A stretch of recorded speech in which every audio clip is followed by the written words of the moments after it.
Olá, queridos amigos, queridas amigas, que o Senhor vos abençoe, que o seu Deus vos guarde, que a face do Senhor Jesus possa resplandecer em cada um de vocês, dando-lhes o devido entendimento, sabedoria, e que todos tenham um dia bastante feliz.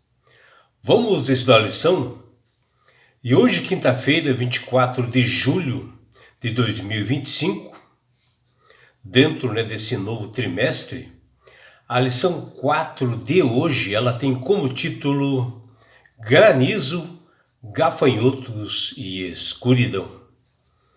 E a lição de hoje está baseada no livro de Êxodo, capítulo 9, versículos 13 até 35, e Êxodo, capítulo 10, versículos 1 até 29, onde aqui nós estudaremos as pragas, a sétima, oitava e nona pragas, que Deus enviou ao Egito.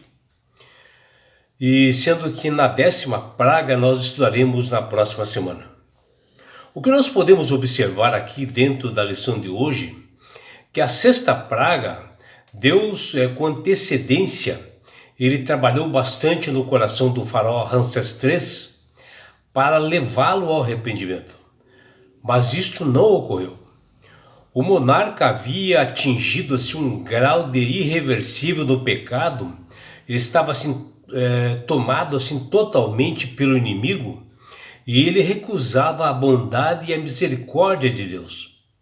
O Espírito Santo apelou no coração de forma incessante, porém ele jamais ultrapassava a barreira do livre-arbítrio, porque Deus respeita a decisão e a escolha de cada um. E assim como todas as pessoas, caso o homem o rejeite, Deus dá essa condição da pessoa escolher, Deus realmente ama as pessoas e é por isso, por amor, ele faz isso, E assim, com todas as pessoas, caso o homem o rejeite em rebelião aberta, acontece o que Jesus chama de o pecado imperdoável, que é a blasfêmia contra o Espírito Santo, que está lá em Mateus capítulo 12, versículo 31. E a rejeição do faraó era o caso claro disto, E vejam que até o monarca do Egito, ele faz uma confissão, assim, da boca para fora, ele diz, esta vez pequei, o Senhor é justo, porém eu e o meu povo somos ímpios, que está lá em Êxodo 9, 27. Até parecia assim haver algum fio de esperança de que o faraó houvesse assim se arrependido, mas não foi o caso que ocorreu. Contudo, Moisés rapidamente, que tão logo cessasse a praga, ele tornaria a endurecer o coração, então declarou: eu sei que ainda não temes ao Senhor Deus, está lá em Êxodo 9:30. Essa é a resposta de Moisés ao faraó. Bom, afinal, não é necessário ser profeta para observar e perceber que as atitudes práticas do faraó não eram coerentes com a sua fala. Por isso que Jesus diz a todos nós que toda árvore boa produz bons frutos, porém a árvore má, ela produz maus frutos. E pelos frutos conhecereis, que está lá em Mateus capítulo 7, versículos 17 e 20.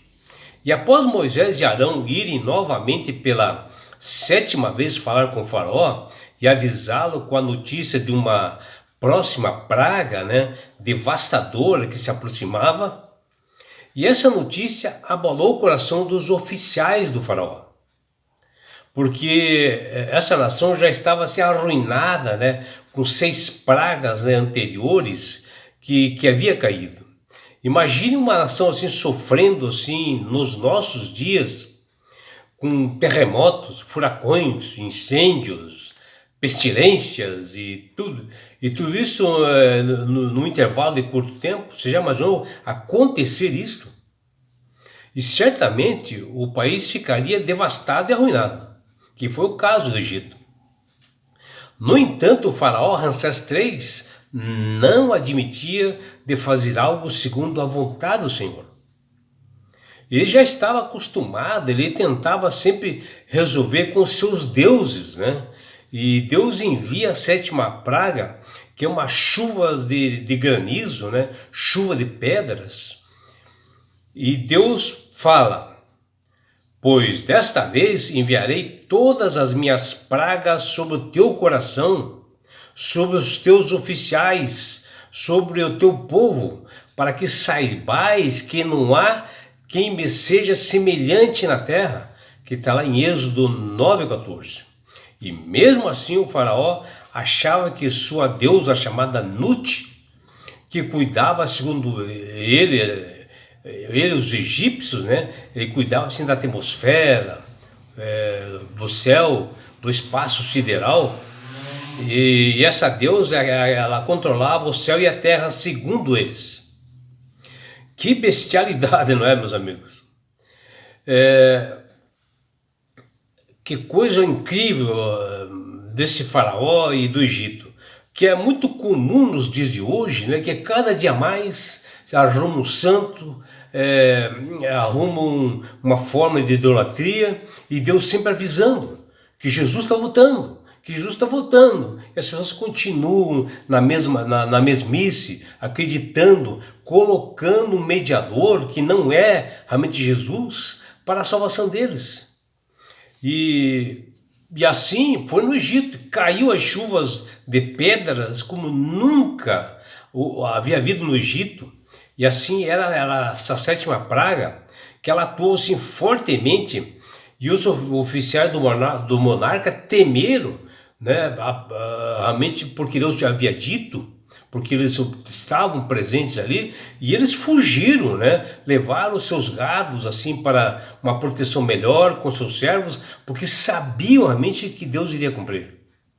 E o faraó já é diferente, né? E aqueles que não temeram a Deus perderam tudo. E somente lá na terra de Gósen, onde ficou o povo de Israel, não aconteceu nada. O granizo é associado aqui como juízo divino, que está lá em Isaías, que é capítulo 28, versículos 2 e 17. E nessa praga, aqueles que se esconderam assim, em suas propriedades e ouviram o Senhor e buscaram um abrigo seguro, foram protegidos, que diz lá em Êxodo 9, versículos 20 e 21. E assim todos foram testados e viram o poder de Deus. E os egípcios tinham outros deuses, né? Como Sete, que era o deus da ordem, da guerra. E já Ísis era uma divindade que protegia a agricultura de chuvas fortes, de ataques de insetos. E Shu era o deus da atmosfera. E Serapis, o deus da fertilidade. Veja quanto Deus que não fizeram nada, né? Caíram todas as pragas justamente sobre esses deuses, e eles não tiveram força alguma. Onde está esses deuses? Onde está esse santo que nós temos hoje? Porém, nenhum desses deuses foram capazes de impedir o juízo divino. A Bíblia diz aqui, está lá em Êxodo capítulo 10, versículo 4 até 20. Pois esses deuses falsos, ídolos, imagens, né, de escultura e santos não são nada diante de Deus, porque Ele, Deus, é o Criador e mantenedor do universo, que o próprio Isaías diz lá no capítulo 44, versículos 9, 10 e de 12 até 17. No entanto, o faraó não admitia a ideia de fazer algo segundo a vontade de Deus. Ele queria fazer a vontade dele, né? Suas tentativas de permitir que os israelitas fossem até o deserto, mas que voltassem para o Egito sob suas próprias condições, era uma condição política para manter os hebreus ali dentro do seu país, para ele poder ter a mão de obra dos hebreus para fazerem as suas construções, seus tijolos, que eram especialistas nisto. Ou seja, mantinham da mesma forma o povo hebreu escravo, mesmo que ele liberasse para ir no deserto e voltasse. Essa era a ideia do faraó. garantindo assim que os hebreus ficassem ali mesmo no Egito. Mas Moisés deixou bem claro que não poderia ser como o faraó desejava, mas assim como Deus havia ordenado. Porém, o faraó diz: não há de ser assim, tem que ser conforme eu quero. Está lá em Êxodo capítulo 10, 11. Ou seja, o faraó queria conforme a vontade dele. E foi a resposta malcriada do rei, desse coração duro de pedra e obstinado. Então Deus envia a 8ª praga, os gafanhotos. E não restou nada verde nas árvores, nem na erva do campo, e nem toda a terra do Egito, não houve sequer um campo verde, que está lá em Êxodo capítulo 10, versículo 15. O estrago foi tão assombroso que o próprio faraó novamente clamou em desespero para que Moisés e Arão orasse ao Senhor e que livrasse a mente daqueles gafanhotos. Veja que tipo de homem é esse faraó.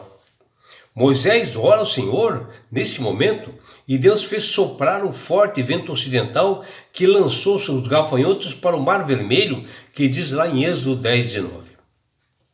Nós sabemos que o clamor do faraó ele era momentâneo, como é momentâneo muitas orações de muitos cristãos que por aí, que começam a idolatrar santo, que começam a ir para o lado realmente de espiritismo, de feitiçaria. É tudo momentâneo. E na hora que vem realmente as consequências, eles não têm o que fazer. E esse clamor do faraó também era assim, era momentâneo, era apenas para ele se ver livre da penalidade de Deus, e não pela culpa de um coração arrependido. E continua arrogante e teimoso, liderado realmente pelo inimigo Satanás. E logo Deus pede para Moisés estender as mãos para o céu, e veio as trevas, que é a 9ª praga. E treva tão escura assim, que nenhum podia palpar ou tocar no outro, que ninguém chegava a nada, né? Que está lá em Êxodo capítulo 10, versículo 21.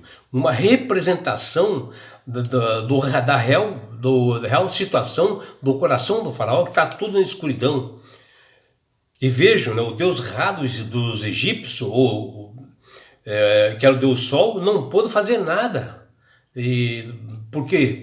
Porque estava diante do Deus soberano e poderoso, Criador do universo. Não tinha como fazer mesmo.